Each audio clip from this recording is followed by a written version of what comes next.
When you look at a map of Altera for the first time, it can be pretty overwhelming. I mean, what do all these names on the map mean? Now, if you like history, geography, or linguistics, you might benefit from all the clues I've left in the labels on the map, especially the place names of the 1,000+ countries I've fabricated.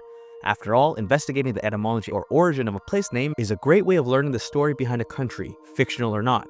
In this video, I am going to break down how every country got its name, because not everyone has time to sift through pedantic etymology entries on their own. So, want to know how every country in Altera got its name? Then stick around for this etymological dive into the world of Atlas Altera. We've got over 1,000 countries to look into, so this is going to be a long series of videos. To kick things off, we begin in the original stomping grounds of this language we're using, this lingua franca or lingua prima, English. So, to the British Isles. In Altera, England is named in reference to the kingdom of the Anglo-Jutes in Latin, with the name Angles deriving from the old Germanic or what I call Theodic word angus, which means narrow or tapering. This was either a reference to a straight channel or the shape of a peninsula, and more specifically, it was likely in reference to what we now know as the Schlei Inlet, the homeland where the Angles originated before migrating to the British Isles. Literally then, England translates to land of the Narrows folk, or land of those who came from the Narrows.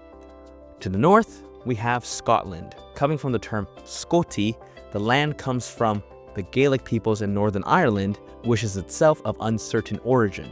The most pervasive theory is that the term originates from the Old Irish word scoth, literally meaning pick, that is, pick of the population. Other theories have traced it to the Indo-European, what I call Indo-Europic, root word scot, parallel to the Greek skotos, meaning darkness or gloom. I picked the first theory, which means the simple translation for Scotland is land of the picked folk, or land of the chosen ones. And now, these isles over here are called Monkland. I based this name off of the Isle of Man, which I think got its name from the word munskr, a borrowing from the Norse, which itself comes from Old Irish mana. It's believed the Old Irish word was used to refer to craggy islands, or literally a mountain sticking out of the sea. And it seems we can go way back, as the word can ultimately be traced to Proto-Indo-European or Proto-Indo-Europic men, to tower or stand out. That means Monkland translates to land of the craggy island or just mountainous isle. Next up, Ireland. It has the same etymology as the real world in that it derives from the Irish name of the island, Ir, which further originates from the Old Irish or Old Gaelic firu, meaning earth or soil. Therefore, the simple translation for Ireland is just land of the soil, or even land? Now back across the sea, we have the country that stands in for Wales, Cumberland. The name comes from the Cumbrish or Welsh endonym Cymru, which is derived from Cumbrogi, which further translates to fellow countrymen. This means Cumberland's literal translation is land of the fellow countrymen. And now to this weird alternate geography intervention where I've enlarged Cornwall to form the country of Devland. Devlin comes from the Devonish or Cornish word dunans, meaning deep valleys, which is itself the origin for the Latin name for the area of Dumnonia and Devon. The simple translation for Devland is therefore land of the deep valleys. And now to this absurd and almost inexplicable country that I call Sark, representing the Channel Islands and the Isle of Wight. The collective island group and country is named after the insignificant Isle of Sark, or what I call Sarsi, which itself is of unknown origin and a matter of some academic debate. The name is likely related to a people or folk. Some theories suggest a Norse origin from the word sirkr, meaning shirt, clothing, or chainmail. Others do posit a Semitic origin from the root sirk, which means east. I found the Semitic theory quite weak and opted to go for the former theory, which means the name of Sark literally translates to chainmail folk. Next, let's move on to the continental mainland. What is the origin for the name of France? Well, France comes from the tribe, the Franks, which originated from the old Theodic or Germanic word franco, meaning javelin, likely in reference to the use of the weapon by the early Frankish people. This means France literally translates to place characterized by the javelin folk. And confusingly next door, we have what seems to be misplaced Wales. This is a stand-in for Celtic Brittany. Its name, just like our version of Wales, comes from Gallia or Gaul, the Latin and French terms for the Celtic areas of France, which, just like our version of Wales, is derived from the term Valhas or Walhas, meaning other or foreigner in Old Germanic or Theotic, and which is cognate to other place names like Wallachia and Wallonia, but is curiously not cognate to the term Celt. The early Franks were Theotic or Germanic, so they applied this exonym to any Celtic people they encountered, including the forebears of modern Welsh people. Interestingly, the term Valhas or Walhas can actually be further traced to a Celtic endonym, but stay tuned for that as I'll explain it further in another country's entry in another video. Anyway, this means Wales translates simply as place characterized by the foreigners. Now onto the Low Countries. We have Flanders, which I know infuriatingly refers to both what we know as the Netherlands and Belgian Flanders. The name of this country comes from the French Flandre, itself from the Flemish Vlaanderen, and ultimately from the Frisian Vlaander. All of these names can be traced back to the Old Germanic or Old Theotic Flamdra, meaning wetland or waterlogged land, or land influenced by water movement. So Flanders just means wetland. Now to Frisia, or what in Altera is called Fris. The name comes from the endonym of the Frisish or Frisians, whose name originates from the Old Theotic or Germanic word for curly hair, frisas. This means Fris can translate to place characterized by the curly-haired folk. Moving on, we have a slightly different Belgium, in which the Walloons and West Franconians share an equally dysfunctional federation.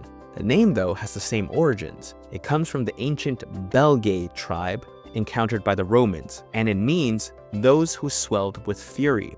The endonym has its roots in the Old Celtic term belg, to swell, presumably with fury.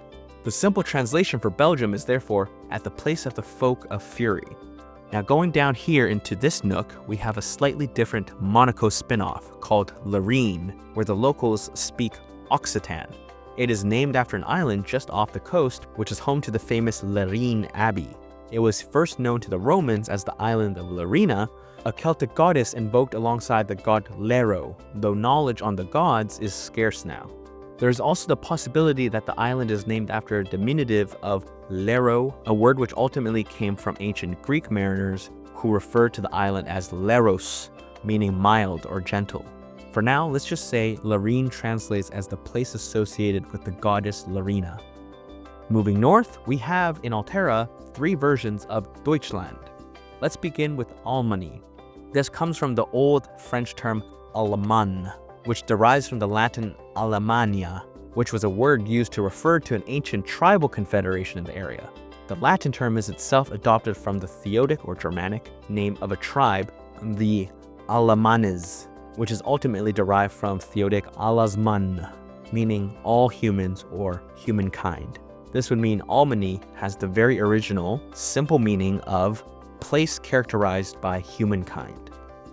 Next, Saxony.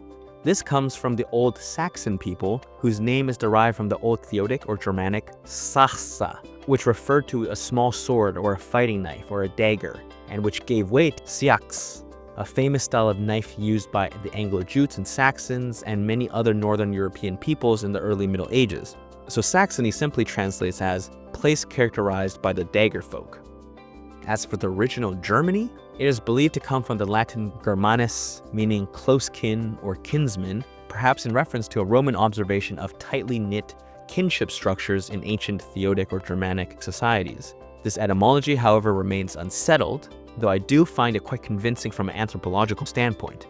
You'll soon see that if you trace a people's name back far enough, many of them will simply speak to this. For now, let's just say that Germany simply translates as the place characterized by kinsmen.